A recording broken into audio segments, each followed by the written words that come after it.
अरे क्लास में हम आने लगते हैं तो लाइव काहे न कर देते हैं। आएंगे तो पढ़ेबे न करेंगे, मुंह देखते रहते हैं। जब यहाँ पे आते हैं तब लाइव करते हैं। क्लास में देख लीजिए, वहां पे इंटर कर गए, लाइव कर दीजिए यहाँ पे।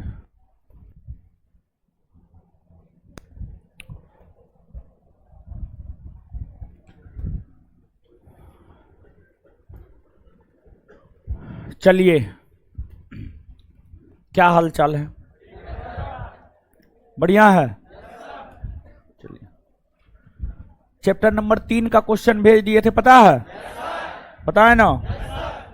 ऑनलाइन अपलोड किया था जी, नहीं पता? ऑनलाइन वाले आप लोग को मिला जी क्वेश्चन?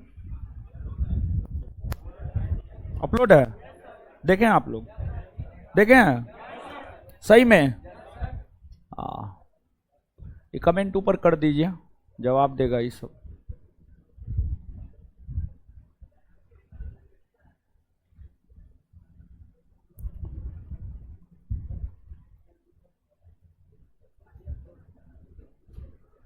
अपलोड है, हाँ।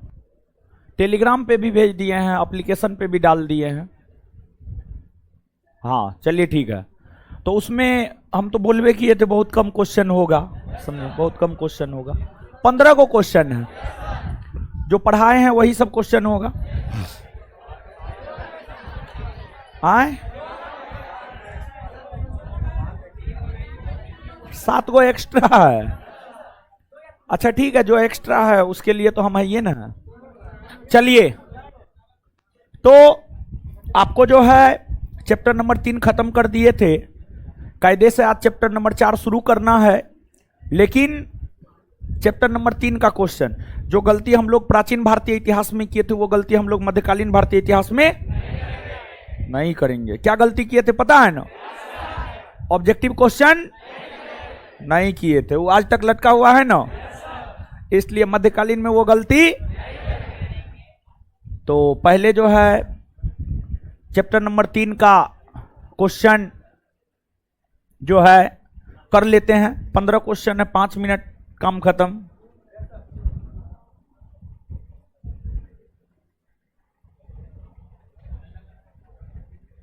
आ जाइए, देखिए आ गया ना, आ जाइए।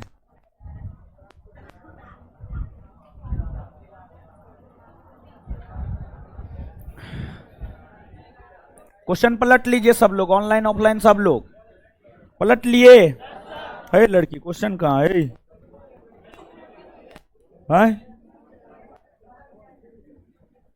क्वेश्चन है जिन सबके पास? क्वेश्चन है कि ना है?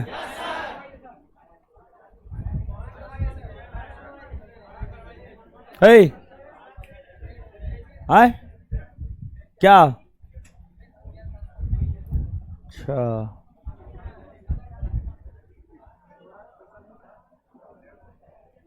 लड़की है, क्वेश्चन है, कहाँ है? कहाँ है जी? है एकदम ये लोग को कितनों समझा दे, कितनों समझाते समझाते समझाते हम पागल हो जाएंगे एक रोज, लेकिन आप लोग नहीं समझिएगा। किसके किसके पास नहीं है? मम्मी कसम, खड़ा हो जाइए। तो सबको मम्मी कसम है, माँ कसम है, माँ कसम। खड़ा हो जाइए जिसके जिसके पास ना है, खड़ा हो जाइए। मम्मी कसम, खड़ा हो जाइए।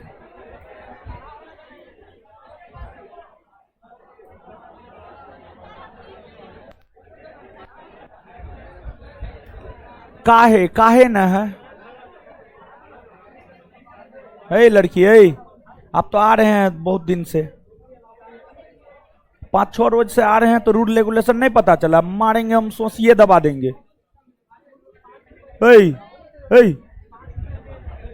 लड़की, देखिए हंस रही है, दांत दिखा।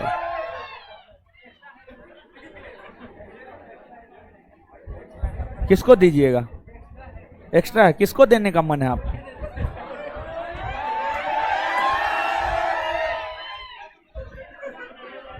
दीजिए।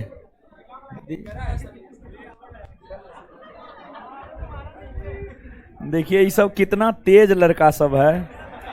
एक्स्ट्रा निकलवा के लाया है, एक एक पेज है तो किसके लिए निकलवा के लाया होगा आप समझ ही रहे होंगे। चलिए आए, लीजिए लीजिए लीजिए। सपना चकना चूर हो गया इस सब का। देखिए देखिए, अब सीरियसली बोल रहे हैं, अब सीरियसली बोल, अभी तक जो हुआ हो। देखिए आप समझिए, क्यों नहीं समझते हैं? पिछले क्लास में भी समझाए थे ना, आप ही के बैच में समझा। क्वेश्चन लेकर के आना चाहिए ना। हाय क्या है? बैठ जाइए ना, अब तो आपको मिल गया, बैठ जाइए आप भी बैठ। अजीब हाल है, लेकिन बैठ जाइए, बैठ जाइए, आइए।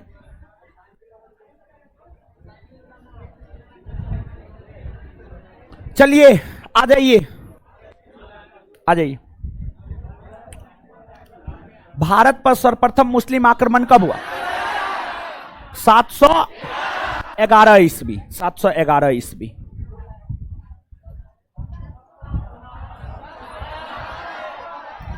भारत पर सर्वप्रथम सफल मुस्लिम आक्रमण कब?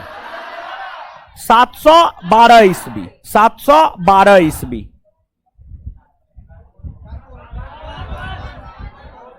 सिंध पर जब अरबी मुसलमानों का आक्रमण हुआ, उस समय कश्मीर में किस वंश का शासन? देखिए ध्यान दीजिएगा, सुनिएगा।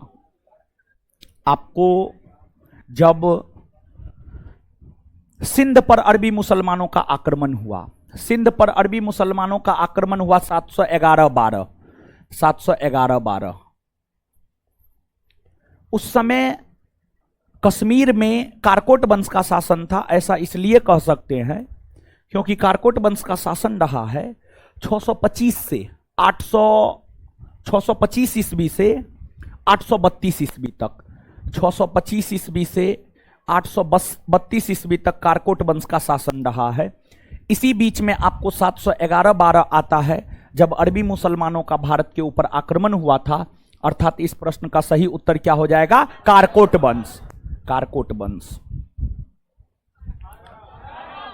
चीन द्वारा आविष्कृत, यानी चीन द्वारा खोजा गया, चीन द्वारा आविष्कृत मतलब चीन द्वारा खोजा गया कागज, कपास, छपाई खाना, बारूद इत्यादि के ज्ञान, सान्य ज्ञान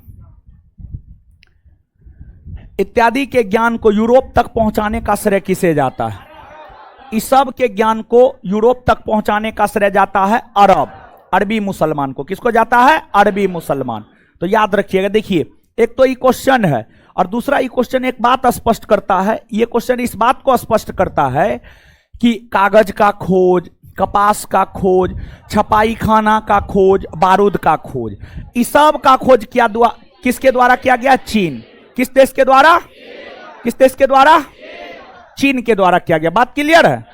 चलिए आगे आ जाइए।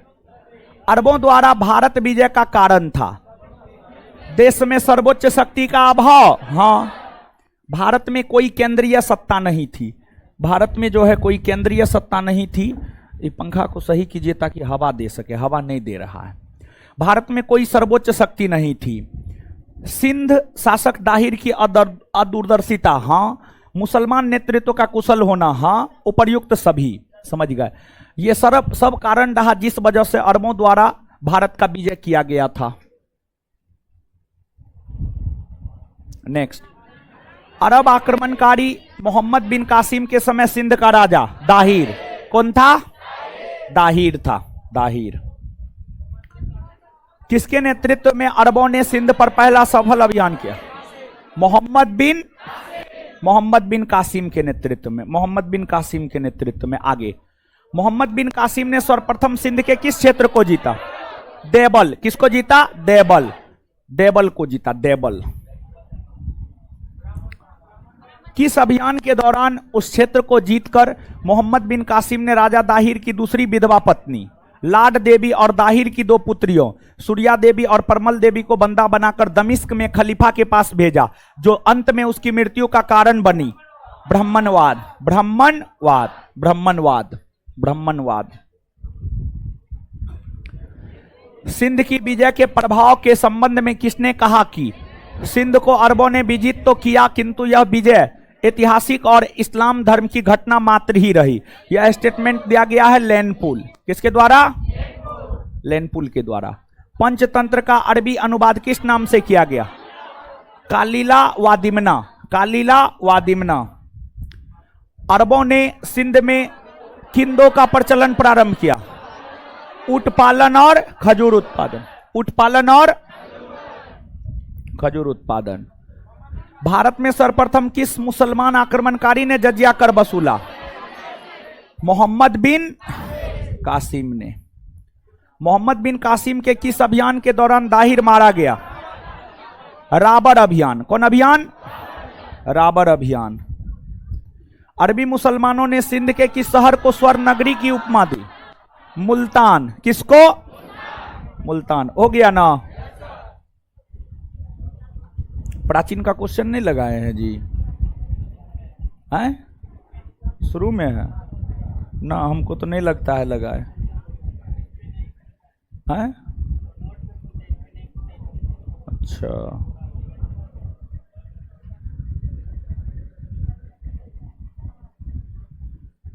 ये तो क्लास का है। ओ, ऐसन बात है।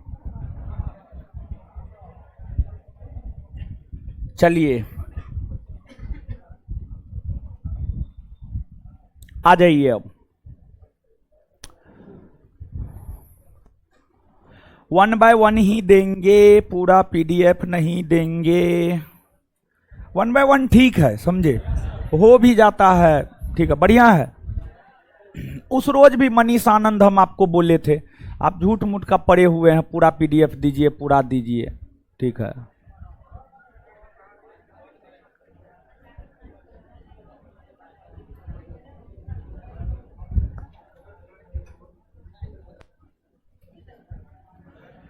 चलिए, आरिफ आलम जी, देखिए आपको जो है याद करते लेकिन भूल जाते हैं। देखिए, एक तो पहला बात ये कहेंगे कि जिस रोज आप जो पढ़ते हैं, जैसे आज हम आपको तुर्की मुसलमानों का भारत पर आक्रमण बताएंगे, तो आज आपका कर्तव्य होना चाहिए कि आप जो है जाकर के पढ़ ले, आज के आज पढ़ ले, जितना आज हम आपको पढ़ाएंगे। एक काम ये करना है आपको। दूसरा जो है, आपको संडे को छुट्टी रहता है, पूरे सप्ताह में पढ़ाए गए चीज़ों का जो है संडे को रिवीजन कर लेना है। पूरे सप्ताह में पढ़ाए गए चीज़ों का क्या करना है? संडे को रिवीजन कर लेना है। समझ गए? संडे को रिवीजन करना है, प्रत्येक सप्ताह में सिर्फ रिवीजन करना है। संडे को, रविवार को कुछ भी नया नहीं पढ़ना है, बल्कि रिवीजन करना है। और जब भी कोई छुट्टी हो, चाहे दिवाली का छुट्टी हो, दशहरा का छुट्टी हो, छठ का छुट्टी हो, रक्षाबंधन का छुट्टी हो, मुहर्रम का छुट्टी हो, ईद का छुट्टी हो, बकरीद का छुट्टी हो, किसी भी अवसर पर छुट्टी हो, या फिर ऐसे कभी क्लास नहीं हुआ, तो सीधा घर पे बैठ जाइए, रिवीजन कीजिए, रिवीजन कीजिए। रिवीजन बहुत ज्यादा जरूरी है। अगर आप बार बार चीजों का रिवीजन करेंगे तो भूलने का समस्या आपका खत्म हो जाएगा। आप जो कहते हैं याद नहीं रहता है, तो जो है आपको जो है रिवीजन बार बार करना होगा। बार बार रिवीजन करेंगे तभी जो है आपको याद रहेगा, नहीं तो आपको याद नहीं रहेगा। ठीक है, अब यहां से कमेंट हटाइए, अब आगे हेडिंग मारिएगा, तुर्कों का आक्रमण। तुर्कों का आक्रमण चौथा चैप्टर है ना? ये भी बहुत बड़ा चैप्टर ना है। 5वां चैप्टर बड़ा होगा और 8वां चैप्टर बड़ा होगा। 5वां और 8वां, ये 2 चैप्टर बड़ा होगा, बाद बाकी सब छोटा छोटा चैप्टर है। 5वां में दिल्ली सल्तनत, 8वां में मुगल काल। यही 2 बड़ा चैप्टर, यही 2 मेन है। बाद बाकी तो 1-2 दिन में खत्म हो जाएगा। ये दोनों में टाइम लगेगा। तो तुर्कों का आक्रमण,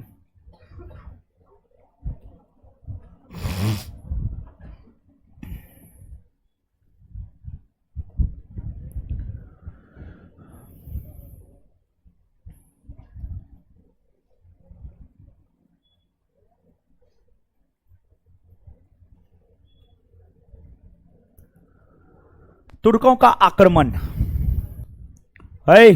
अब बच्चाना ने बोर्ड पे मुंह तोड़ देंगे हम। चश्मा पहन लिए तो होशियार बनती है। चलिए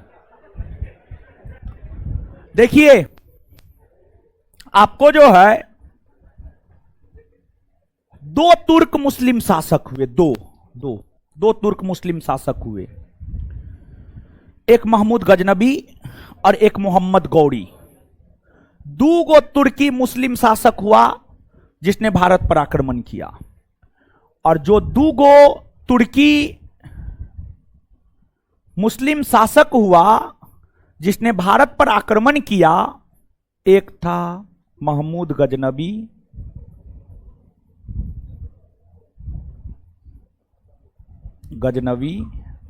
और एक था मोहम्मद गौरी। ये दोनों तुर्की मुसलमान था। देखिए, जो महमूद गजनबी था, महमूद गजनबी का संबंध गजनी सल्तनत से था। गजनी सल्तनत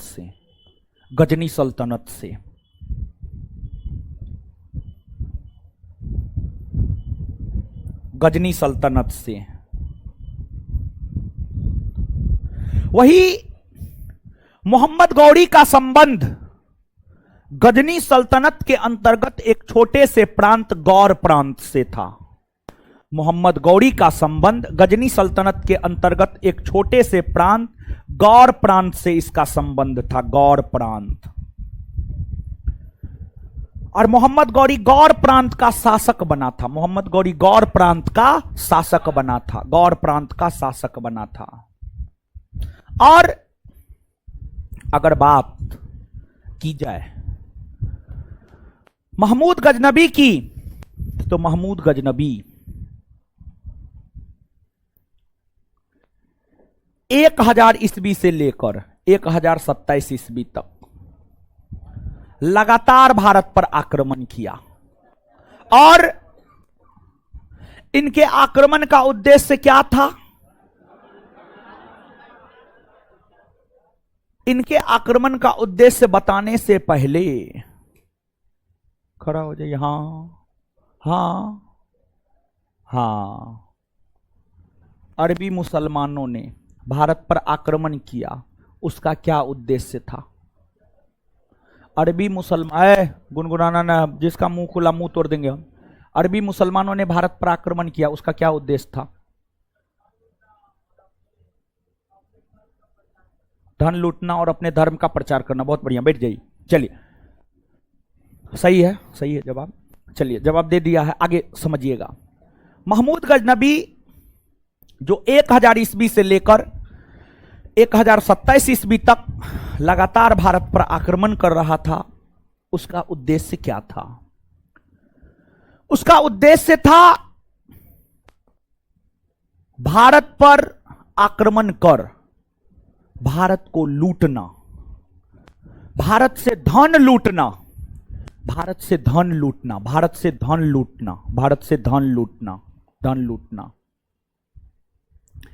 और भारत से धन लूटकर मध्य एशिया में एक विशाल इस्लामी साम्राज्य को स्थापित करना। एक बार फिर से ध्यान से इस बात को सुनिएगा।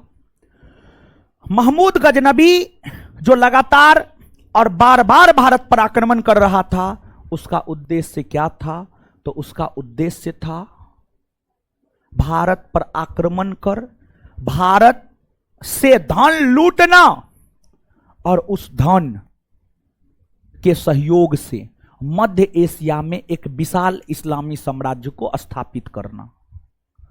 और उसमें हद तक यह सफल भी हुआ, भारत को लूटा और अकुत संपत्ति इसको प्राप्त हुई। महमूद गजनबी के दरबार में बहुत विद्वान था और महमूद गजनबी किताब पढ़ने का बड़ी शौकीन था।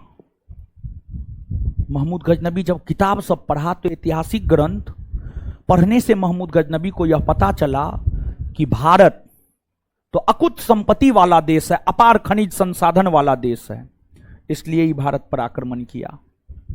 इसके बाद मोहम्मद गौरी मोहम्मद गौरी गौर प्रांत का शासक बना था 1173 में, लेकिन मोहम्मद गौरी भारत पर आक्रमण करना शुरू 1175 से किया और 1175 ईस्वी से लेकर 1205 ईस्वी तक मोहम्मद गौरी लगातार भारत पर आक्रमण करता रहा। मोहम्मद गौरी 1175 से लेकर 1205 ईस्वी तक लगातार भारत पर आक्रमण करता रहा।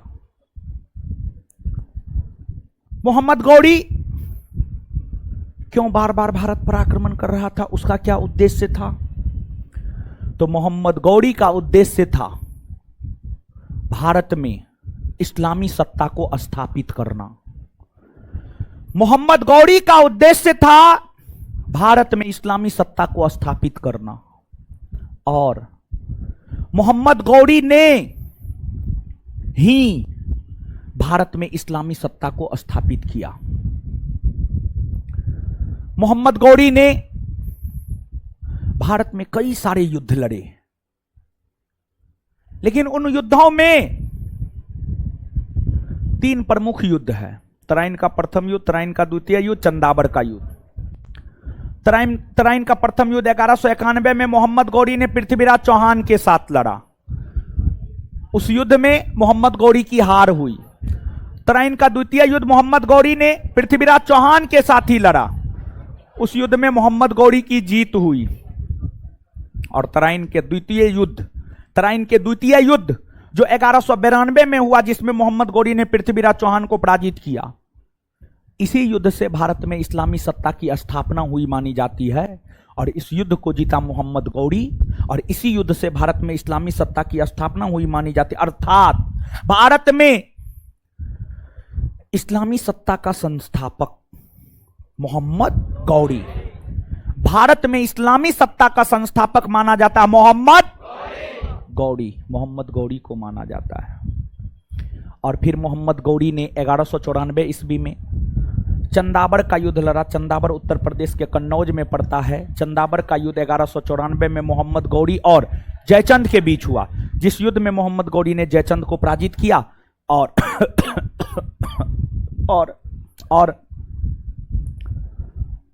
जयचंद के संपूर्ण साम्राज्य को अपने अधिकार में मोहम्मद गौरी ने कर लिया। अब देखिए,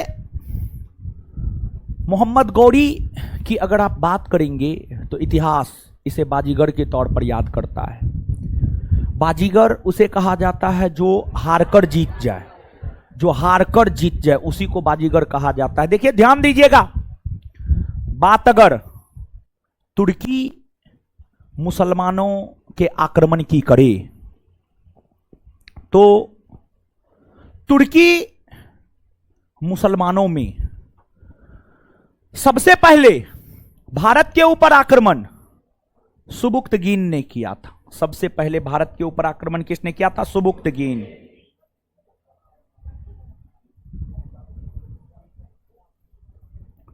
सुबुक्तगीन ने किया था।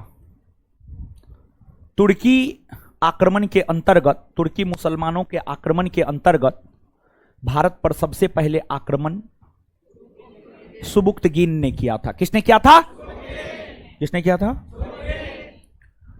सुबुक्तगीन पंजाब पर आक्रमण किया था। पंजाब। और सुबुक्तगीन जब पंजाब पर आक्रमण किया था तो पंजाब में हिंदू शाही वंश का शासन था और हिंदू शाही वंश के शासक थे जयपाल। जयपाल था। जयपाल को सुबुक्तगीन ने पराजित कर दिया। सुबुक्तगीन का ही बेटा था महमूद गजनबी। सुबुक्तगीन के बाद महमूद गजनबी आक्रमण किया। महमूद गजनबी को भी भारत में हमेशा जीत मिला, कभी उसको हार नहीं मिला। तो सुबुक्तगीन ने भारत पर आक्रमण किया, उसे भारत में जीत मिली। महमूद गजनबी ने भारत पर आक्रमण किया, महमूद गजनबी को भी भारत में जीत मिली। तो महमूद गजनबी तक तुर्की मुसलमानों को भारत में कभी हार का सामना नहीं करना पड़ा था। लेकिन मोहम्मद गौरी जब भारत पर आक्रमण करना शुरू किया तो मोहम्मद गौरी 1175 में तो पहला युद्ध जीत गया, फिर 1178 में गुजरात के शासक के साथ लड़ा, हार गया, ये हार गया, और फिर तराइन का प्रथम युद्ध हारा। तो मोहम्मद गौरी भारत में युद्ध हारा, इसमें कोई शक नहीं है। भारत में पराजित होने वाला प्रथम तुर्की मुसलमान मोहम्मद गौरी है। भले ही भारत में पराजित होने वाला प्रथम तुर्की मुसलमान मोहम्मद गौरी है, लेकिन भारत में इस्लामी सत्ता को स्थापित करने वाला भी मोहम्मद गौरी ही है, मोहम्मद गौरी ही है। और मोहम्मद गौरी तुर्की मुसलमान था, अर्थात भारत में इस्लामी सत्ता की स्थापना किसने किया? तो भारत में इस्लामी सत्ता की स्थापना तुर्की मुसलमान ने। तुर्की, आपसे पूछा जाता है, पूछा गया ये प्रश्न है, आपसे पूछा जाता है कि भारत में इस्लामी सत्ता की स्थापना का श्रेय किसे जाता है? ऑप्शन ए अरबी मुसलमान, ऑप्शन बी तुर्की मुसलमान, ऑप्शन सी इनमें दोनों, ऑप्शन डी इनमें से कोई नहीं। तो आंसर हो जाएगा तुर्की मुसलमान। क्या हो जाएगा? क्या हो जाएगा? आए तुर्की, क्लियर है। और देखिए ध्यान दीजिएगा, तुर्क, तुर्क कौन था? तुर्क कौन था? क्या ये शुरू से मुसलमान था या नहीं था? तो समझिएगा आप इस बात को। देखिए, जब आप मानचित्र पर आएंगे, ये विश्व का मानचित्र है, आपको विश्व मानचित्र पर एक देश नजर आएगा, उसका नाम है चीन। क्या नाम है? ये जो सीमा खींच रहे हैं, ये चीन की सीमा है। किसकी सीमा है? चीन, चीन, चीन की सीमा है। और देखिए, जो चीन है, चीन के उत्तरी पश्चिमी भाग में, यानी इस एरिया में, इस एरिया में, चीन के उत्तरी पश्चिमी भाग में, मतलब इस एरिया में, इस एरिया में एक लड़ाकू, खूंखार, बर्बर जनजाति रहा करती थी, जिसे तुर्क कहा जाता था। एक लड़ाकू, खूंखार, बर्बर जनजाति रहा करता था, जिसे तुर्क कहा जाता था।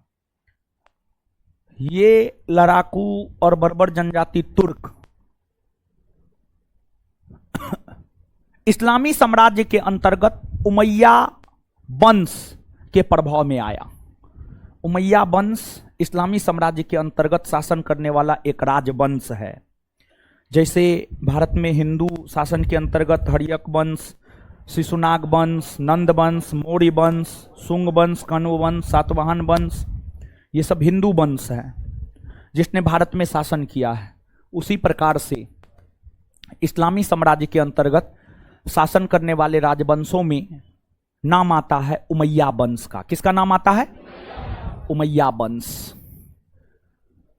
उमैया वंश के शासकों के प्रभाव में तुर्क आया, और जब उमैया वंश के शासकों के प्रभाव में तुर्क लोग आए, तो फिर तुर्क लोग ने इस्लाम धर्म को अपना लिया। तुर्क लोग ने इस्लाम धर्म को अपना लिया, मतलब चीन के उत्तरी पश्चिमी भाग में रहने वाली एक लड़ाकू और बर्बर जनजाति तुर्क हुआ करती थी, जो शुरुआती दिनों में इस्लाम धर्म को नहीं मानता था, लेकिन जब ये उमैया वंशी शासकों के प्रभाव में आया, तो उमैया वंशी शासकों के प्रभाव में आकर ही तुर्क लोगों ने इस्लाम धर्म को कबूल किया। बात समझ में आया? हाँ या ना? इतना बात क्लियर है? इतना लिखिएगा, पहले इतना लिखिए, जल्दी लिखिए गुरुजी लोग। एगो चीज बताते हैं, ठीक है? सबसे पहले जो आप हेडिंग मारे हैं ना गुरुजी लोग, हाँ, तो देखिए आपको जो है, देखिए हम भी, जैसे आप हेडिंग मारे हैं तुर्कों का आक्रमण, हम भी मारे हैं ना, उसके बाद ऐसे लाइन खींचिए, ऐसे लाइन खींचिए, 2 कॉलम बनाइए, ठीक है? बनाइए।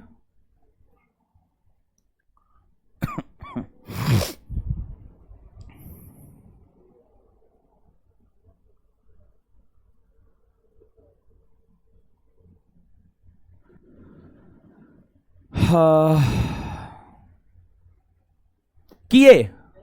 इतना कर लिए? कॉलम तो बनाइए लिए होंगे। अब ऐसे जैसे लिखा हुआ वैसे ही लिखिए।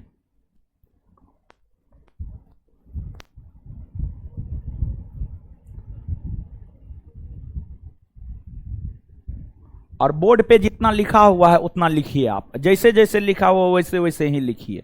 ऑनलाइन वाले लोग आप लोग को भी बोले हैं, ऊपर वाले, नीचे वाले, दाएं वाले, बाएं वाले, सबको बोले हैं।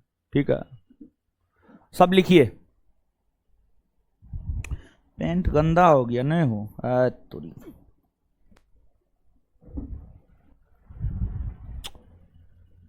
नहीं दिखाई दे रहा आज तुरी। लीजिए बैठ जाता। अब दिखाई दिया जी?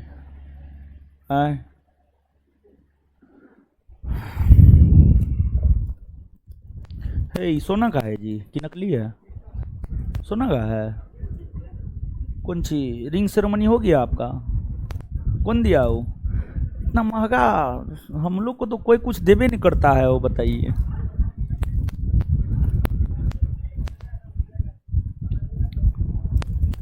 बताइए, गला में भी सोना का पहन ले है। बाप रे, इतना सोना पहनिएगा जी?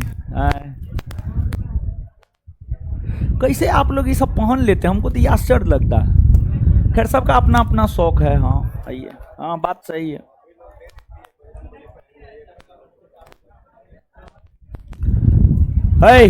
लिख लिए? चलिए अब इसके बाद लिखिए। स्टार मार मार के पॉइंट वाइज लिखिएगा। जैसे जैसे लिखा रहे हैं वैसे वैसे लिखना, पॉइंट वाइज। इतना लिख लिए हैं, पॉइंट वाइज लिखिए। लिखिए।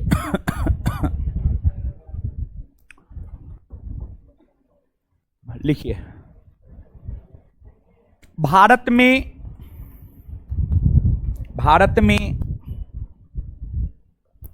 में इस्लामी सत्ता, भारत में इस्लामी सत्ता की स्थापना का श्रेय, भारत में इस्लामी सत्ता की स्थापना का श्रेय तुर्की मुसलमानों को जाता है।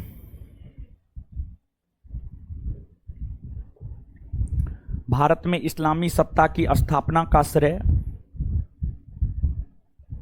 तुर्की मुसलमानों को जाता है।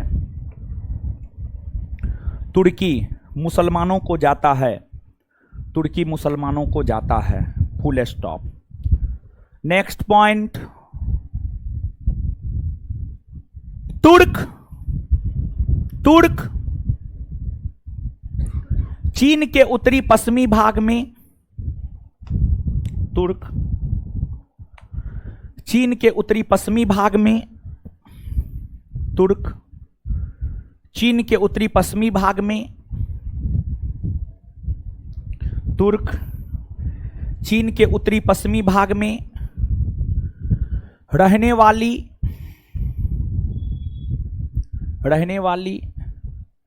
एक लड़ाकू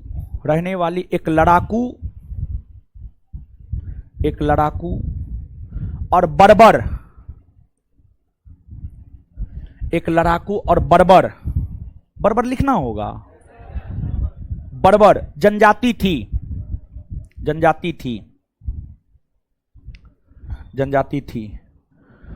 जो उमैया वंशी शासकों के प्रभाव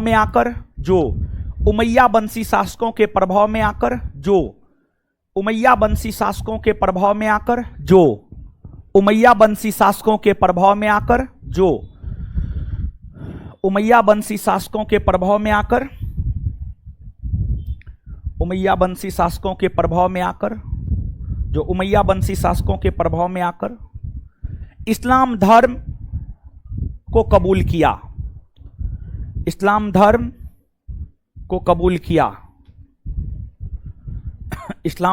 कबूल किया।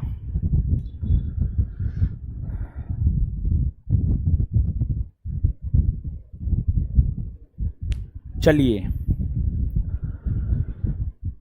अब देखिए, ध्यान दीजिएगा, सुनिएगा, आगे सुनिएगा।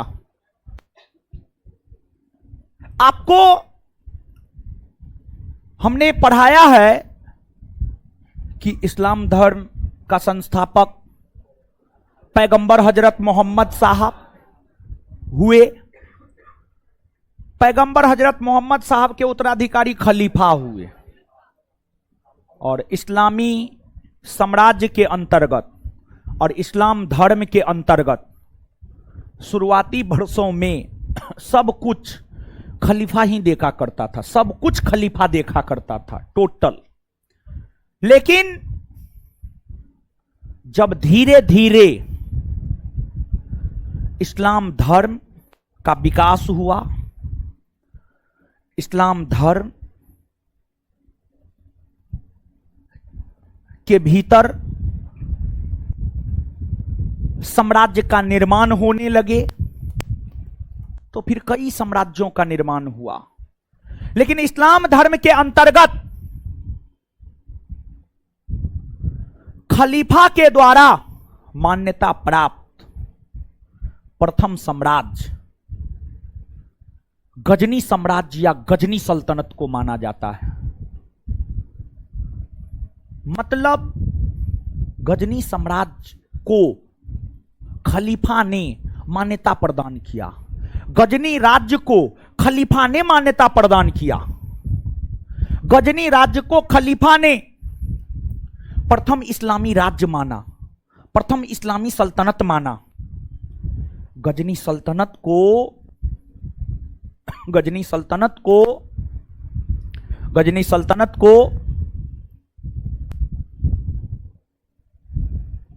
या गजनी राज्य को खलीफा ने प्रथम सल्तनत माना और अफगान प्रदेश में अफगानिस्तान वर्तमान का अफगान प्रदेश में गजनी साम्राज्य की स्थापना हुई थी। और गजनी साम्राज्य की स्थापना अल्पतगीन या अलप्तगीन, गजनी सल्तनत की स्थापना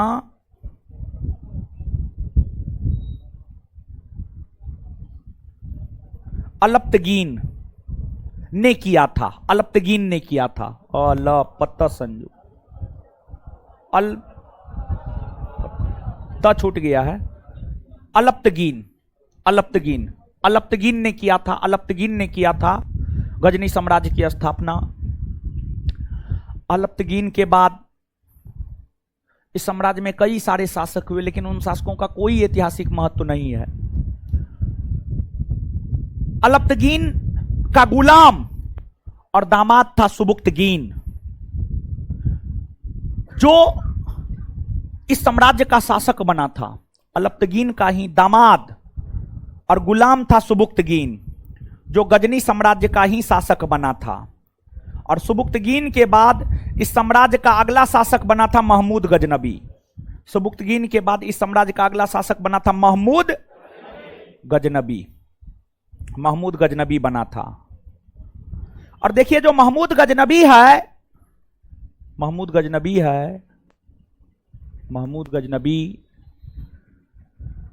की अगर बात की जाए तो महमूद गजनबी की अगर बात की जाए तो महमूद गजनबी को खलीफा ने प्रथम सुल्तान माना, इस्लामी साम्राज्य का प्रथम सुल्तान माना। गौर से एक लाइन हम बोल रहे हैं, ध्यान से सुनिएगा आप इस बात को।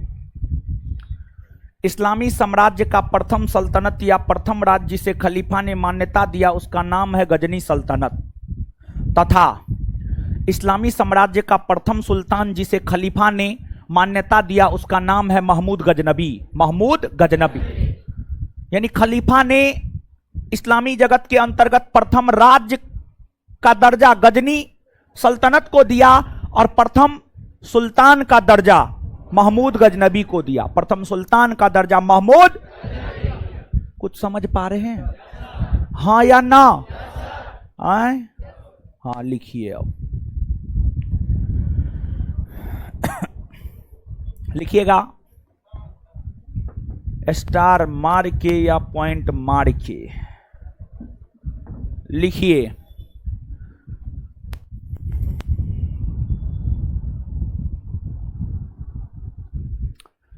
लिखिएगा, क्या लिखिएगा? लिखिए, इस्लामी जगत का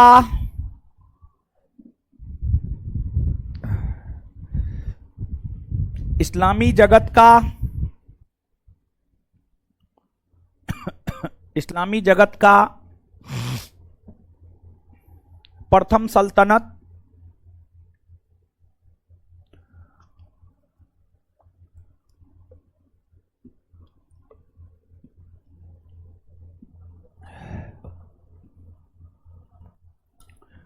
इस्लामी जगत का प्रथम सल्तनत गजनी सल्तनत हुआ।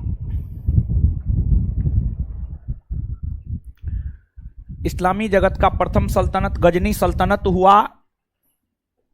गजनी सल्तनत हुआ जिसे खलीफा ने मान्यता प्रदान किया। जिसे खलीफा ने मान्यता प्रदान किया। जिसे खलीफा ने मान्यता प्रदान किया। जिसे खलीफा ने मान्यता प्रदान किया। जिसे खलीफा ने मान्यता प्रदान किया। वहीं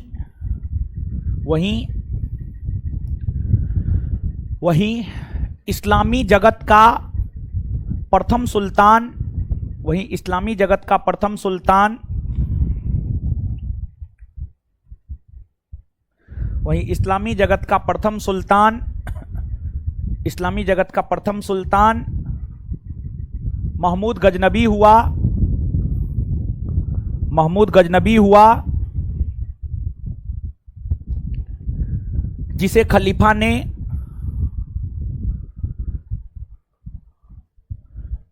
जिसे खलीफा ने जिसे खलीफा ने सुल्तान जिसे खलीफा ने सुल्तान जिसे खलीफा ने सुल्तान के रूप में स्वीकृति प्रदान की। जिसे खलीफा ने सुल्तान के रूप में स्वीकृति प्रदान की।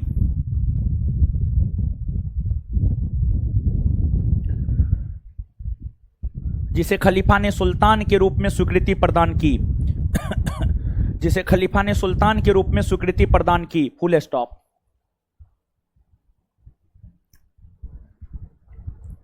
Full stop.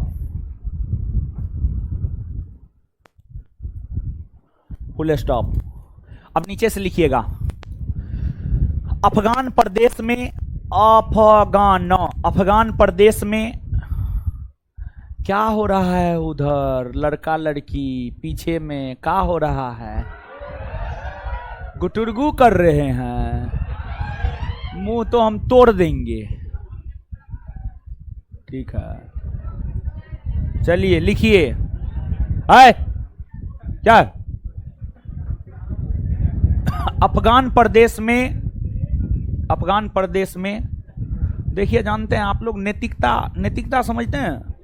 नैतिकता का मतलब उन्हें समझते होंगे। नैतिकता जो है ना, आजकल के लोग में खत्म हो गया। ठीक है, आजकल का लोग एकदम निर्लज पतित हो गया। समझ गए?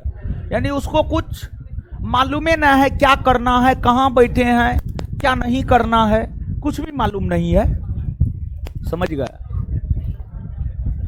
और देखिए, इसका बेहतर उदाहरण है अंजू और सीमा हैदर।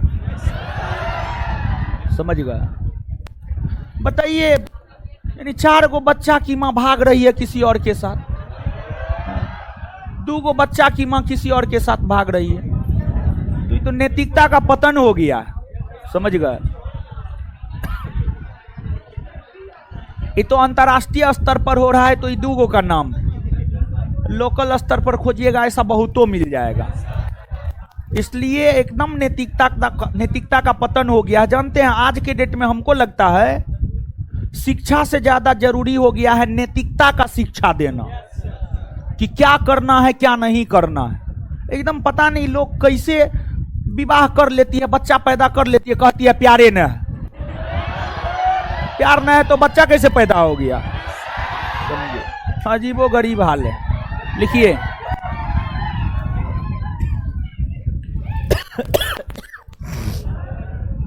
अफगान प्रदेश में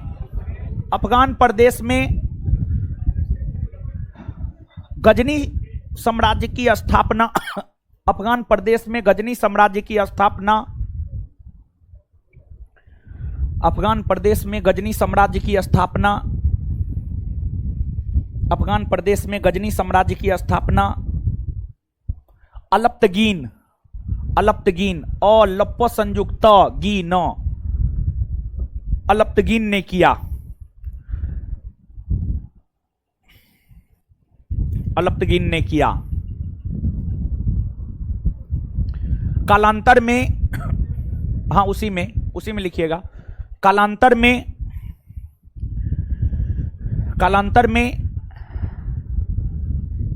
गजनी साम्राज्य के शासक सुमुक्तगीन बने।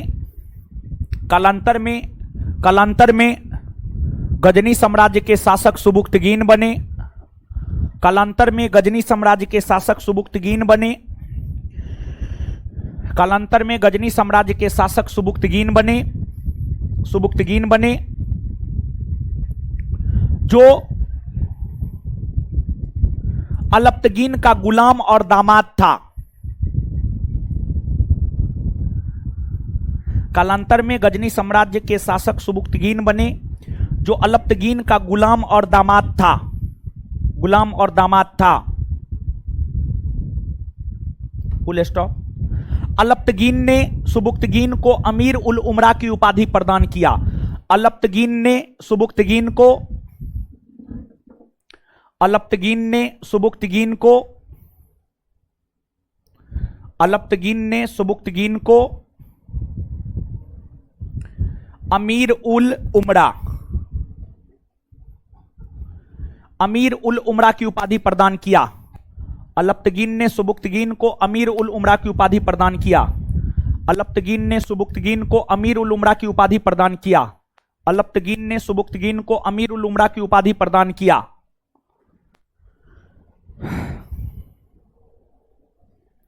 नेक्स्ट पॉइंट लिखिएगा, भारत पर आक्रमण करने वाला प्रथम तुर्की मुसलमान। नेक्स्ट पॉइंट, अगला पॉइंट,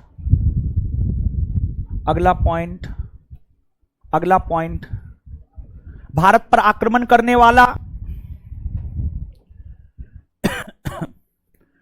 भारत पर आक्रमण करने वाला, भारत पर आक्रमण करने वाला प्रथम,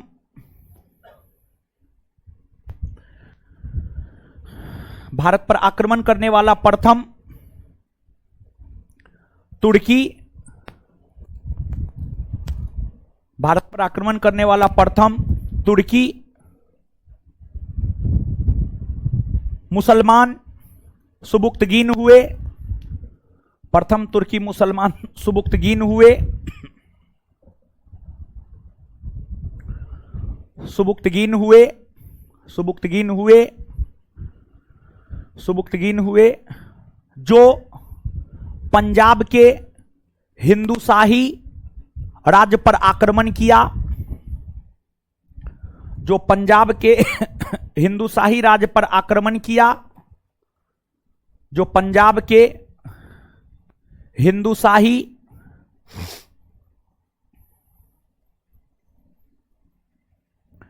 जो पंजाब के हिंदूशाही राज्य पर आक्रमण किया। इंटरनेट कट गया है जी, इंटरनेट कट गया है, रेड हो गया, रेड हो गया मतलब कट गया। हाँ आ गया।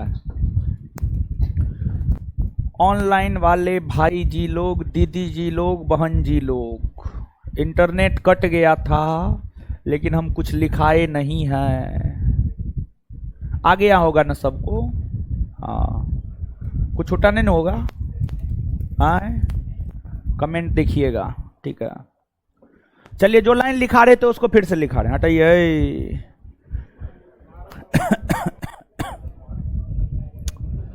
भारत पर आक्रमण करने वाला प्रथम तुर्की मुसलमान सुमुक्तगीन हुए। भारत पर आक्रमण करने वाला प्रथम तुर्की मुसलमान सुमुक्तगीन हुए, जो पंजाब के हिंदूशाही राज्य पर आक्रमण किया, जो पंजाब के हिंदूशाही राज्य पर आक्रमण किया, जो पंजाब के हिंदूशाही राज्य पर आक्रमण किया। उस समय वहां का शासक, उस समय वहां का शासक, उस समय वहां का शासक उस समय वहां का शासक उस समय वहां का शासक उस समय वहां का शासक जयपाल था। जयपाल था। जयपाल था। उस समय वहां का शासक जयपाल था, जिसे सुबुक्तगीन ने पराजित किया। उस समय वहां का शासक जयपाल था, जिसे सुबुक्तगीन ने पराजित किया। उस समय वहां का शासक जयपाल था, जिसे सुबुक्तगीन ने पराजित किया। उस समय वहां का शासक जयपाल था, जिसे सुबुक्तगीन ने पराजित किया। Full stop. चलिए अब हेडिंग मारिए महमूद गजनबी।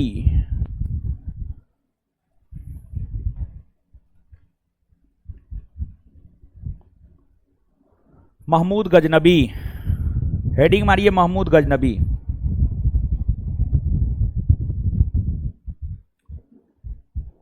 है महमूद गजनबी, हेडिंग मारे। देखिए महमूद गजनबी अपने पिता सुबुक्तगीन के निधन होने के बाद 998 ईस्वी में गद्दी पर बैठा। महमूद गजनबी अपने पिता सुबुक्तगीन के निधन होने के बाद 998 ईस्वी में गजनी साम्राज्य के अंतर्गत गद्दी पर बैठा। गजनी साम्राज्य के अंतर्गत गद्दी पर बैठा और महमूद गजनी या महमूद गजनबी ने ऐतिहासिक ग्रंथों को पढ़ने के बाद भारत पर आक्रमण करने को ललचाया और धन प्राप्ति के उद्देश्य से भारत पर 1000 ईस्वी से आक्रमण करना शुरू किया। और सर्वप्रथम महमूद गजनबी ने भारत पर 1000 ईस्वी में आक्रमण किया। 1000 ईस्वी में आक्रमण किया। और जब सर्वप्रथम महमूद गजनबी ने 1000 ईस्वी में भारत पर आक्रमण किया तो महमूद गजनबी था अफगान प्रदेश का। उस समय भारत की सीमा यहां तक थी। महमूद गजनबी ने सबसे पहले सीमावर्ती क्षेत्रों को जीता। महमूद गजनबी ने 1000 ईस्वी में भारत पर सर्वप्रथम आक्रमण किया और 1000 ईस्वी में भारत पर सर्वप्रथम आक्रमण कर सीमावर्ती क्षेत्रों को जीता। यानी जो भारतीय सीमा हुआ करता था, भारतीय सीमा वाले एरिया को जीता और उसको अपने अधिकार में कर लिया, क्योंकि उसका लक्ष्य था बार बार आक्रमण करके धन प्राप्त करना। तो सीमावर्ती क्षेत्रों को इसलिए जीतकर अपने अधिकार में कर लिया ताकि भारत पर आक्रमण करके वापस लौटेगा तो सीमा वाले इलाका में कोई रोके टोके नहीं उससे। सीमा वाले इलाका में कोई महमूद गजनबी को रोके टोके, बल्कि आराम से इंटर हुए, लूटे, भागे, फिर इंटर हुए, लूटे, भागे। इसलिए सबसे बड़ी दूरदर्शी व्यक्तित्व के महमूद गजनबी थे। ऐसे ये 17 बार आक्रमण करके भारत को लूट लिया, कुछ संपत्ति लेकर भारत से चला गया है। बहुत दूरदर्शी था, बहुत आगे की सोच रखता था, विद्वान था।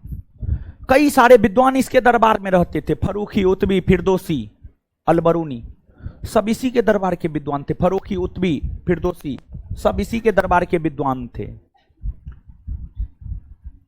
तो ये बात हुई। और फिर जब सीमावर्ती क्षेत्र को महमूद गजनबी जीत लिया तो फिर महमूद गजनबी ने 1001 ईस्वी में पंजाब के हिंदू शाही राजवंश पर आक्रमण किया। पंजाब के हिंदू शाही राजवंश पर आक्रमण किया। उस समय भी वहां का शासक जयपाल ही था। महमूद गजनबी ने भी पंजाब के हिंदू शाही वंश के शासक जयपाल को पराजित किया। तो देखिए महमूद गजनबी के जो पिताजी थे सुबुक्तगीन, वो जयपाल को हराया। अब महमूद गजनबी भी जयपाल को हराया। तो अब पंजाब के हिंदुशाही वंश के शासक जयपाल, पंजाब के हिंदुशाही वंश के शासक जयपाल बार बार पराजित हो रहा था, बार बार पराजित हो रहा था, लेकिन उनमें स्वाभिमान की भावना था, उनमें लज्जापन था, आप लोग की तरह निर्लज नहीं था वो। उसको लगा कि बार बार हम पराजित हो रहे हैं, हमको गद्दी पर रहने का कोई अधिकार नहीं है, और बेचारा जयपाल आत्महत्या कर लिया, आत्महत्या कर लिया जयपाल। और जयपाल के आत्महत्या करने के बाद पंजाब के हिंदुशाही वंश के अगले शासक बने उसके पुत्र आनंदपाल। कौन बने?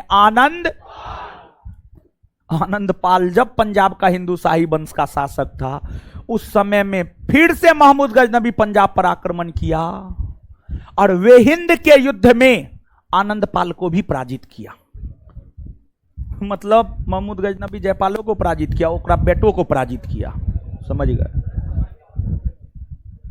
तो महमूद गजनबी बार बार भारत पर आक्रमण कर रहा था, लेकिन उसको धन मिल ही नहीं रहा था, समझ गए? भारत पर आक्रमण कर रहा था, भारत के राजाओं को पराजित कर रहा था, लेकिन जितना धन मिलना चाहिए उतना धन उसको प्राप्त नहीं हो रहा था। तो फिर वो पता करना शुरू किया कि भारत का राजा महाराजा, भारत के लोग अपना धन रखते कहां है। तो पता चला भारत के लोग, भारत के राजा महाराजा अपना धन संपत्ति मंदिर में रखता है, मंदिर में रखता है। और उस समय का जो मंदिर होता था वो बैंक का काम करता था। उस समय का जो मंदिर होता था वो बैंक का काम करता था, बैंक का काम करता था। आपको फिर महमूद गजनबी को तो धन चाहिए, फिर वो मंदिर सब पर आक्रमण करना शुरू कर दिया और मूर्ति को तोड़ने लगा। और जब मंदिर पर आक्रमण करना शुरू किया तब फिर उसको जो है धन संपत्ति मिलना शुरू हो गया, और फिर कई मंदिरों को ध्वस्त किया, मूर्तियों को तोड़ा। उसी उपलक्ष्य में उन्होंने बुत सिकन अर्थात मूर्ति भंजक अर्थात मूर्ति को तोड़ने वाला, ठीक है। तो बुत सिकन की उपाधि धारण करने वाला प्रथम सुल्तान यही है, मंदिरों को तोड़ने वाला प्रथम सुल्तान यही है, मूर्तियों को तोड़ने वाला प्रथम सुल्तान यही है, समझ गए? तो आ जाइए आप लोग और सुन लीजिए। आपको जो है ई क्लासरूम में है, उसके बाद इसके ऊपर वाले क्लासरूम में भी है, और उसके ऊपर वाले क्लासरूम में भी है, ठीक है विद्यार्थी? अभी इस बैच में, ठीक है, आ जाइए। तो सब क्लासरूम में भेज दीजिएगा। देखिए ध्यान दीजिएगा,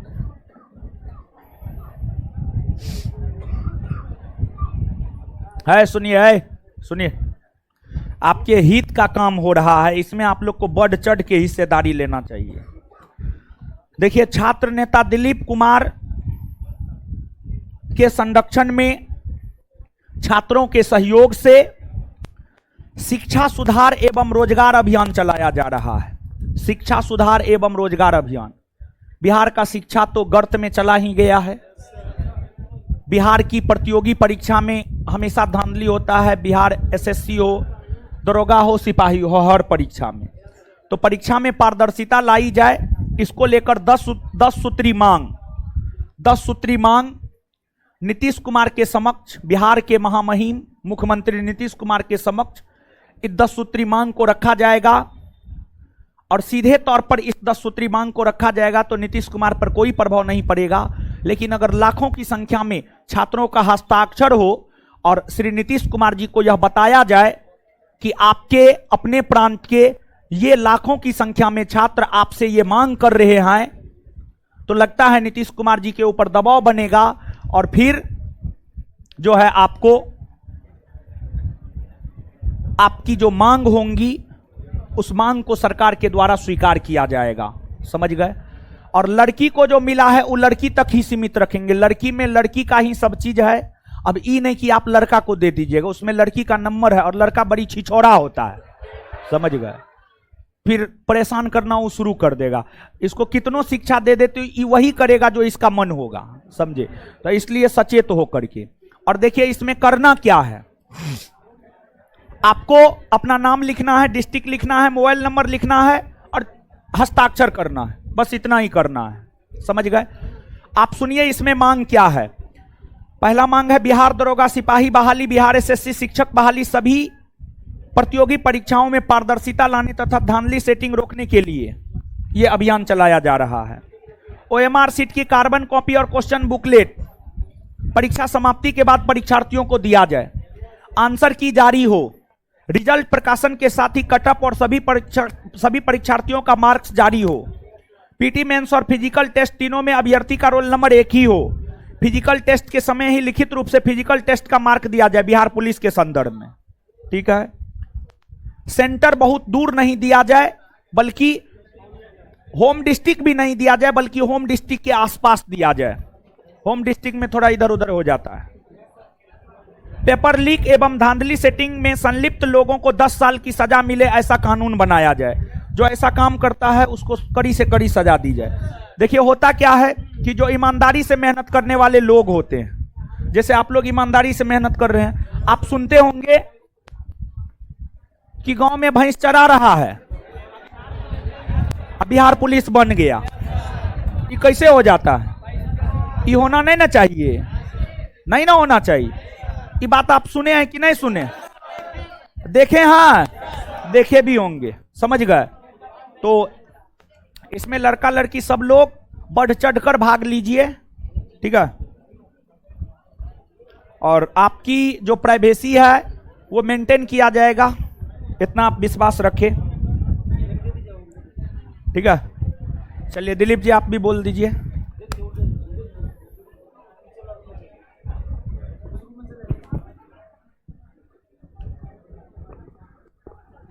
दीपक उस रूम में चल जाए ना, सामने वाला रूम में। देखिए सारी बातें सर बता ही चुके हैं। और सबसे पहले तो सर को धन्यवाद, रोशन सर को, कि हमेशा छात्र हित में जब भी हम लोग कुछ करते हैं तो हमेशा सपोर्ट करते हैं दिल से, हर तरह से। तो ये बहुत बड़ी बात है, क्योंकि आज आप देखिएगा कि ईमानदार लोग को और सही काम में बहुत कम लोग सपोर्ट करते हैं, गलत काम में ज़्यादा लोग सपोर्ट करते हैं। सोशल साइट पे भी देखिएगा। अभी हम अपने बारे में बता दें, 9 लाख बीएसएससी में थे ना जी, सचिवालय में पेपर लीक हुआ, उजागर कौन किया पता है आप लोग को? कौन किया? दिलीप कुमार किया। उसके फेसबुक पे जाके देखिए कितना उसको फॉलो कर रहा है। 9 लाख नहीं मिलेगा, 1 लाख भी नहीं मिलेगा। उसका वीडियो देखिएगा यूट्यूब पे, कितना लोग देखेगा उसके चैनल पे? 30,000 40,000, कभी कभी जनरली 5,000 10,000। लेकिन वही कोई गाली गलौज कर ले या कुछ ऐसे यूट्यूब पे चलाए तो उसका मिलियन में व्यूज जाएगा। लेकिन जिस 9 लाख के लिए हम लड़ रहे हैं, लाठी खा रहे हैं, वो 9 लाख का स्टूडेंट कहां चला गया? उसको तो देखना चाहिए। जो हमारे लिए लड़ रहा है, मार खा रहा है, तो हम उसका सपोर्ट करें। तो ये कमी हमारे अंदर है, इसलिए हम पूरा जिला अब जा रहे हैं, बिहार के हर जिला जाकर छात्रों को एकजुट कर रहे हैं। और सर उसमें हमारा साथ शुरू से दिए, आज भी दे रहे हैं, धन्यवाद देते हैं। और आप लोग साथ दीजिए, क्योंकि ये लड़ाई आपकी है। अगर आप साथ नहीं दीजिएगा तो फिर आप ही को नुकसान होगा इसका। आज बीपीएससी की बहाली हर साल आ रही है, किसको फायदा हो रहा है? हमको कोई फायदा नहीं हो रहा है। जब हम एग्जाम दे रहे थे उस समय 5 साल पे वैकेंसी आ रही थी। हम लड़ के हर साल एग्जाम करवा रहे हैं, लेकिन अब हम एग्जाम भी नहीं दे रहे हैं, क्योंकि अब हम एग्जाम देंगे तो हम लड़ नहीं पाएंगे, आप लोग के लिए नहीं लड़ पाएंगे ना इसे खुलेआम।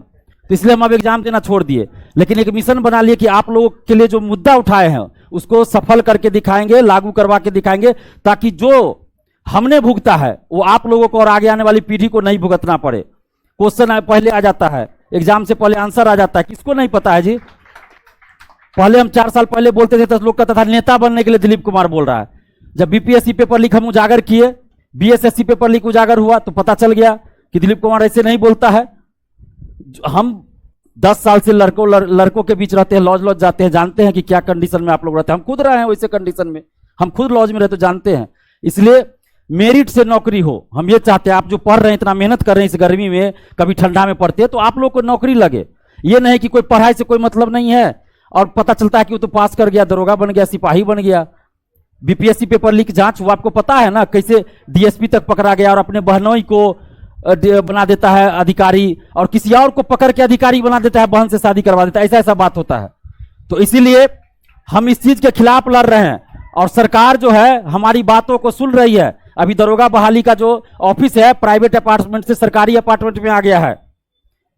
सप्तमूर्ति जल्दी जल्दी साइन कीजिएगा, हम अपनी बात को भी खत्म करेंगे, तो जल्दी जल्दी साइन करके दे दीजिए। तो अभी सुधार होना बहुत बाकी है, बहुत हुआ है। बीपीएससी में देखिए जितना सुधार हुआ है, और में जो होना चाहिए, आपको आंसर बताया जाना चाहिए ना कि इस क्वेश्चन का सही आंसर क्या है, मिलना चाहिए। आपको मार्क्स बताया जाना चाहिए कि आप एग्जाम दिए तो आपको कितना मार्क्स आया। चुनाव भी होता है ना, पंचायत चुनाव या लोकसभा विधानसभा, तो उसमें पता चल जाता है किस उम्मीदवार को कितना वोट आया। यहां तक कि यह भी पता चल जाता है किस बूथ पे किस कास्ट ने किसको कितना वोट किया। लेकिन हम बिहार के युवा एग्जाम दे रहे हैं तो हमें यह नहीं पता कि हमारा मार्क कितना आया, चाहे हम पास करें या फेल करें। तो यह चीज होना चाहिए। बीपीएससी में देखिए हम लोग आंदोलन किए, तो अब जो आपका आंसर की है, पीटी रिजल्ट से पहले फाइनल आंसर की जारी किया जाता है, तो अब कोई गड़बड़ी पीटी रिजल्ट में नहीं होगी। तो ये सब चीज आप लोग को साथ दीजिए। और महिला लोग जो है, महिला कहने का मतलब जो महिला अभ्यर्थी है, लड़कियां हैं, 35% महिला आरक्षण आपको मिलता है। लेकिन आपको पता होना चाहिए कि यह आरक्षण बिहार से बाहर की लड़कियों को भी जनरल कैटेगरी में मिल रहा है, जिसका नुकसान आपको हो रहा है। अगर कोई बिहार की लड़की बिहार से बाहर की होगा तो बुरा नहीं मानेगा, क्योंकि हर स्टेट में वहां के मूल निवासी को ही किसी तरह का आरक्षण मिलता है। तो आप लोग साथ दीजिएगा, तो सिर्फ और सिर्फ बिहार की लड़कियों को आरक्षण मिलेगा। क्योंकि यह मुद्दा हम 2021 में उठाए थे, उसमें हमको 15 दिन के लिए जेल भेज दिया गया, लेकिन विधानसभा में यह मुद्दा उठा था। लेकिन कोरोना आ गया, आप लोग को पता होगा कोरोना आ गया बहुत भयंकर, तो उसके चलते विधानसभा का सत्र पहले ही खत्म हो गया, तो सरकार फिर चुप हो गई। लेकिन अब फिर हम उठा रहे हैं इस मुद्दे को। तो आप उम्मीद रखिए कि जो आगे सत्र आएगा, शीतकालीन सत्र जो होता है, उसमें यह मुद्दा जोर शोर से उठेगा, आपका महिला आरक्षण वाला। और निश्चित रूप से अगर यह चीज हो जाए कि सिर्फ बिहार की लड़कियों को आरक्षण मिलेगा, तो आप लोग का कटअप बहुत कम जाएगा। अभी भी कम जा रहा है ना, लेकिन इसके बाद जब सिर्फ बिहार की लड़की को आरक्षण मिलेगा तो बहुत कम जाएगा। और सिर्फ जनरल में नहीं कम जाएगा, जब जनरल में कटअप कम जाएगा तो और कैटेगरी में भी उसका असर होता है। तो इसलिए आप लोग भी साथ दीजिए, कम से कम इतना साथ हम दीजिए, कम से कम इतना साथ दीजिए। आपको हम सड़क पे आंदोलन के लिए नहीं बुला रहे हैं। जब 5 लाख हम सिग्नेचर करा लेंगे, पूरे बिहार घूम के मुख्यमंत्री जी को सौंपेंगे, नहीं मानेंगे तो हम आमरण अनशन पे बैठेंगे। आप लोगों को कहीं सड़क पे आंदोलन नहीं करा, हम बैठेंगे आमरण अनशन पे। लेकिन हमें उम्मीद है कि जिस तरह से सरकारी तंत्र हमारे पीछे लगा हुआ है, जिस तरह से सरकार की एजेंसी हमारे पीछे लगा हुआ है, हमें उम्मीद है कि 5 लाख सिग्नेचर कराएंगे, उससे पहले ही सरकार हमारी बहुत सारी बातों को मान लेंगी। क्योंकि सरकार तक ये मैसेज जा रहा है कि इस 10 सूत्री मांग पे युवाओं का समर्थन बहुत ज्यादा मिल रहा है।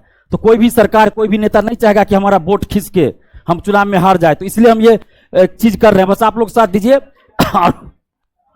बाहर जब निकलिएगा यहां से तो आपको हैंडबिल देंगे, उसमें सारा 10 सूत्री मांग लिखा है, उसको आप लोग लीजिएगा, फेंकिएगा नहीं। आप फोटो खींच के जहां भी हो सके उसको फॉरवर्ड कीजिए, फेसबुक, व्हाट्सएप, टेलीग्राम, ट्विटर, जितना होता है सब पे आप लोग शेयर कीजिए, जितना हो सकता है। नहीं कुछ तो कम से कम अपने मम्मी पापा को तो भेज सकते हैं आप कि देखिए ये डिमांड है, ये सही है कि ना। आप अपने मम्मी पापा से ही पूछिए, अपने भाई बहन से ही पूछिए कि क्या ये डिमांड जो है वो सही है। इतना तो कर सकते हैं आप। चलिए, आप सबको धन्यवाद, सर को भी बहुत बहुत धन्यवाद।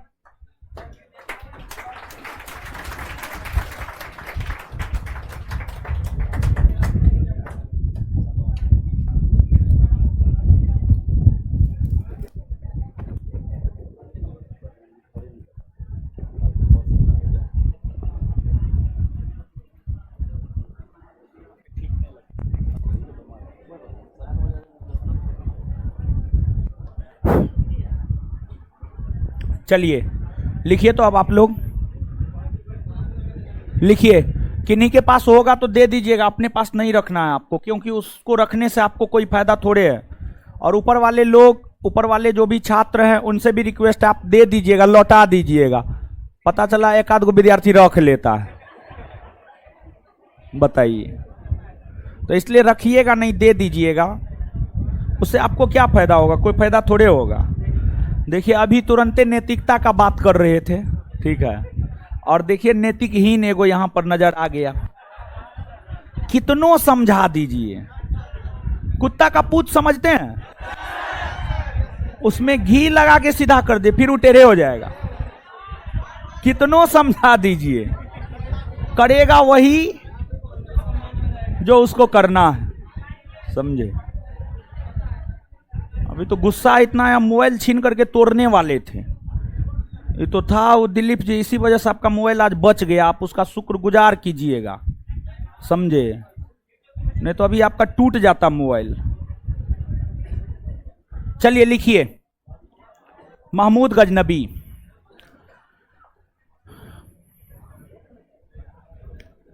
सुबुक्तगीन के निधन होने के बाद, सुबुक्तगीन के निधन होने के बाद, सुबुक्तगीन के निधन होने के बाद उसका बेटा महमूद गजनबी, सुबुक्तगीन के निधन होने के बाद उसका बेटा महमूद गजनबी, महमूद गजनबी 998 ईस्वी में गद्दी पर बैठा। 998 ईस्वी में गद्दी पर बैठा।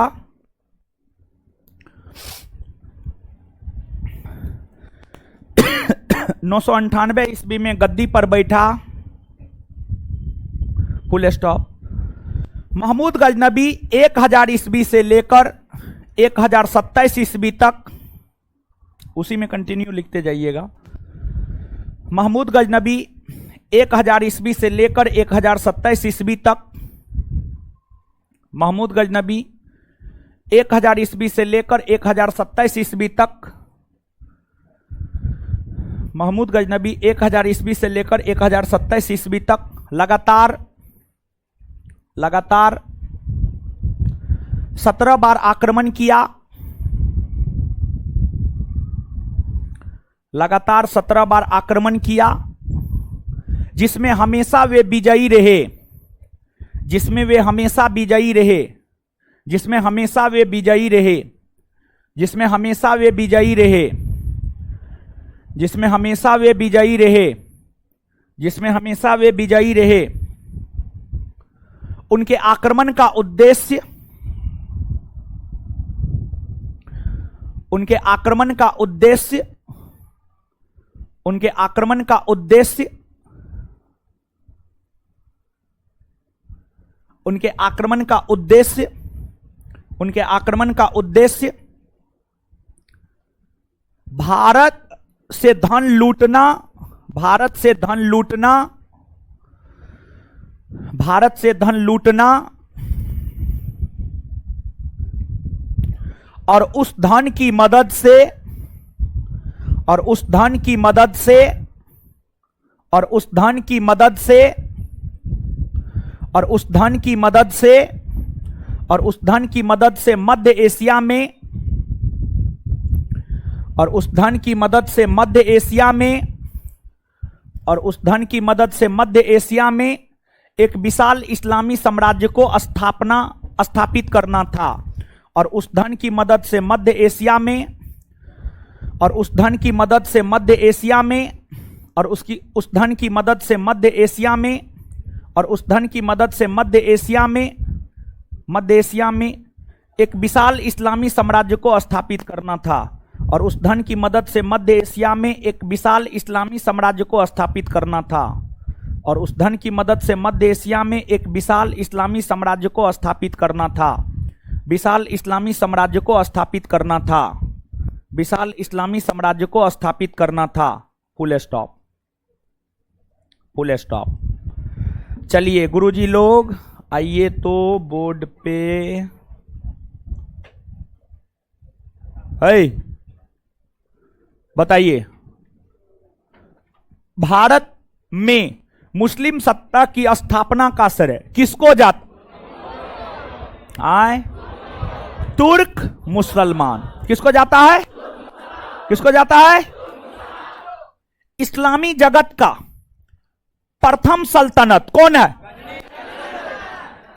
खलीफा द्वारा मान्यता प्राप्त इस्लामी जगत का प्रथम सल्तनत, गजनी सल्तनत के संस्थापक, गजनी सल्तनत के संस्थापक, खलीफा द्वारा मान्यता प्राप्त प्रथम सुल्तान कौन था? खलीफा द्वारा मान्यता प्राप्त प्रथम सुल्तान, प्रथम सुल्तान भारत पर आक्रमण करने वाला प्रथम तुर्की मुसलमान, प्रथम तुर्की मुसलमान, प्रथम तुर्की मुसलमान, भारत में पराजित होने वाला प्रथम तुर्की मुसलमान, भारत में पराजित होने वाला प्रथम तुर्की मुसलमान, भारत में पराजित होने वाला प्रथम तुर्की मुसलमान। आए, क्लियर है इतना बात? महमूद गजनबी कब से कब तक भारत पर आक्रमण किया? कितना बार? कभी भी हारा? महमूद गजनबी जो भारत पर लगातार आक्रमण कर रहा था, उस आक्रमण का लक्ष्य धन लूटना और उस धन की मदद से मध्य एशिया में इस्लामी साम्राज्य को क्लियर है। प्राचीन का क्वेश्चन लगाइए, 10 मिनट करवाएंगे, ठीक है। प्राचीन का क्वेश्चन पलट लीजिए अब आप लोग। बैग हटाइए यहां से, बैग हटाइए।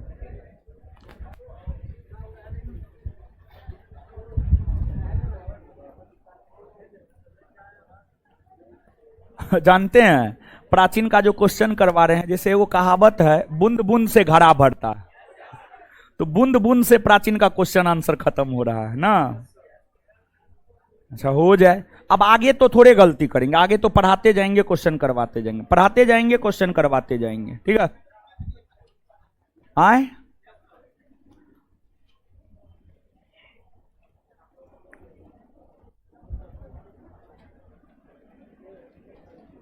कहां तक हो गया था? 100 खुला जी। है वही चैप्टर न है? हाँ खुल जाएगा, थोड़ा टाइम लेगा, खुल जाएगा।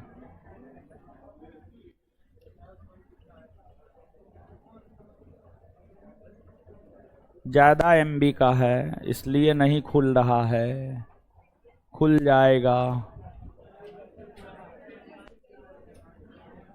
है देखिए पीछे वाला सबको, देखिए ऊपर वाला सबको, ऊपर वाले अजीब हाल है, लेकिन आ गया ना। बढ़ाइए, थोड़ी बनाने भी नहीं होता है। रुकिए रुकिए रुकिए, 132, रुकिए रुकिए रुकिए, 141, 132, हाँ हाँ हाँ हाँ। चलिए आ जाइए हीरो, सब आ जाइए। आ गए? निम्नलिखित कथनों पर विचार कीजिए। सम्राट अशोक ने बौद्ध धर्म को राजकीय संरक्षण दिया था। हाँ दिया था राजकीय संरक्षण, सही है। मौर्यकालीन समाज में नाग पूजा तथा मूर्ति पूजा का प्रचलन था। हाँ था। मौर्य काल में वैदिक धर्म का प्रचलन नहीं था, गलत है। मौर्य काल में वैदिक धर्म का प्रचलन था। बौद्ध ग्रंथों के अनुसार अशोक ने 84,000 स्तूपों का निर्माण करवाया। हाँ करवाया था। आंसर हो जाएगा सी, 1, 2 और 4। मौर्य काल में देवताओं की मूर्ति बनाना तथा उसे बेचना उत्तम व्यवसाय था। इस व्यवसाय को करने वाले को क्या कहा जाता? देवताकारु। क्या कहा जाता था? देवताकारु। देवताकारु कहा जाता था। नेक्स्ट, मेगास्थनीज ने धार्मिक व्यवस्था में डायनोसिस एवं हेराक्लीज की चर्चा की है, जिसकी पहचान क्रमशः किससे की गई है? शिव और विष्णु से। डायनोसिस मतलब शिव और हेराक्लीज मतलब विष्णु। बड़ी महत्वपूर्ण क्वेश्चन है, पूछा गया है, आगे भी पूछा जाएगा। कौन सा मौर्यकालीन अर्थव्यवस्था के स्तंभ है? कृषि, पशुपालन, उद्योग, वाणिज्य, व्यापार, उपर्युक्त सभी। सब। अर्थशास्त्र के अनुसार कृषि, पशुपालन तथा व्यापार को सम्मिलित रूप से क्या कहा जाता था? वार्ता का मतलब वित्त का साधन। वित्त का साधन मतलब धन संपत्ति का साधन, वार्ता कहा जाता था। वार्ता। राजकीय भूमि की व्यवस्था करने वाले प्रधान अधिकारी क्या कहलाता था? सीताध्यक्ष। क्या कहलाता था? सीताध्यक्ष। किसका मिलान सही है? जुती हुई खेत कृष्ट भूमि सही है। बिना जुती हुई खेत स्थल भूमि नहीं, आकृष्ट भूमि। बिना जुती हुई भूमि आकृष्ट। ऊंची भूमि आकृष्ट नहीं, स्थल। बिना वर्षा के भी अच्छी खेती योग्य भूमि अदेव मात्रिक सही है। आंसर 1 और 4। आंसर सी, 1 और 4। मौर्य काल में भू राजस्व की दर उपज का कितना? 1/6। मौर्य काल में कौन से दो प्रकार के भूमि कर लिया जाता था? सेतु कर और वन कर, ये दोनों भूमि कर था। सेतु कर और वन कर, ये दोनों भूमि कर था। आंसर 1 और 3। कौन सा कथन गलत है? सरकारी भूमि पर लिया जाने वाला कर सीता, सही है। आयात कर प्रवेश से, सही है। आपातकालीन कर भाग, नहीं। प्रणय, आपातकालीन कर को प्रणय कहा जाता था। क्या कहा जाता था? प्रणय कहा जाता था। प्रणय कहा जाता था। राजकीय ओर से सिंचाई का कर सेतु बंद, सही है। आंसर हो जाएगा सी गलत है। नेक्स्ट, चाणक्य के अनुसार क्षेत्रक भूस्वामी को कहा जाता था, हां। उपवास काश्तकार यानी किसान को कहा जाता था, हां। दोनों सही है। आंसर सी, 1 और 2 दोनों। किसका मिलान सही नहीं है मतलब कौन गलत है? किसका मिलान सही नहीं है मतलब कौन गलत है? श्रेणी, शिल्पियों का संगठन श्रेणी, सही है। सूत काटना एवं बुनने वालों का संगठन निगम, नहीं। व्यापारियों के संगठन को निगम कहा जाता। व्यापारियों के संगठन को निगम कहा जाता था।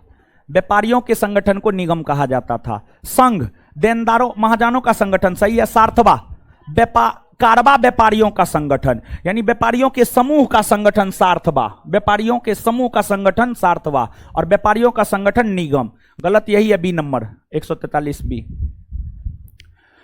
निम्नलिखित में कौन सा कथन सही है? उद्योग धंधों की संस्था को श्रेणी कहा जाता था, हां। श्रेणी न्यायालय के प्रधान को महाश्रेष्ठी कहा जाता था, हां। मौर्य काल का प्रधान उद्योग सूत काटना और बुनना, हां। आंसर इनमें सभी। किसका मिलान सही है? कारसापन और पन, चांदी, सही है। सुवर्ण और सोना, सही है। मासक और काकनी, तांबा, सही है। आंसर डी, 1, 2 और। मौर्यों की राजकीय मुद्रा क्या थी? पन चांदी का मुद्रा। मौर्य काल में मुद्राओं का परीक्षण करने वाला अधिकारी को क्या कहा जाता? रूपदर्शक। क्या कहा जाता था? रूपदर्शक। मौर्य काल में व्यापार और वाणिज्य किस मार्ग से होता था? स्थल मार्ग और जल मार्ग दोनों। स्थल मार्ग और जल मार्ग दोनों यानी डी, ए और बी दोनों। निम्नलिखित में भारत का व्यापार किन किन देशों के साथ होता था? रोम, सीरिया, फारस, मिस्र। 1, 2, 3, 4। मौर्यकालीन प्रसिद्ध व्यापारिक पतन कौन सा था? भृगु कच्छ अर्थात भरोच और ताम्रलिप्ति यानी सी, ए और बी दोनों। भृगु कच्छ बंदरगाह जो है गुजरात में था और ताम्रलिप्ति बंगाल में। भृगु कच्छ गुजरात में और ताम्रलिप्ति बंगाल में। ये दोनों बंदरगाह से जो है आपको व्यापार होता था। और अभी तुरंत बताएं ना, व्यापार स्थल मार्ग और जल मार्ग दोनों से होता था। जल मार्ग से व्यापार होता तब तो बंदरगाह की चर्चा आ रही है। अगर जल मार्ग से व्यापार नहीं होता तो बंदरगाह की चर्चा थोड़े होती, नहीं होती। समझ में आया? कितना क्वेश्चन है जी? 216। 2-3 अगले सप्ताह में तो खत्म, अगले सप्ताह खत्म हो जाएगा। चलिए ठीक है, इससे आगे मिलते हैं अगले क्लास में। है सुनिए, हमको निकलने दीजिए तब निकलिएगा, ठीक है। धन्यवाद सभी लोगों का।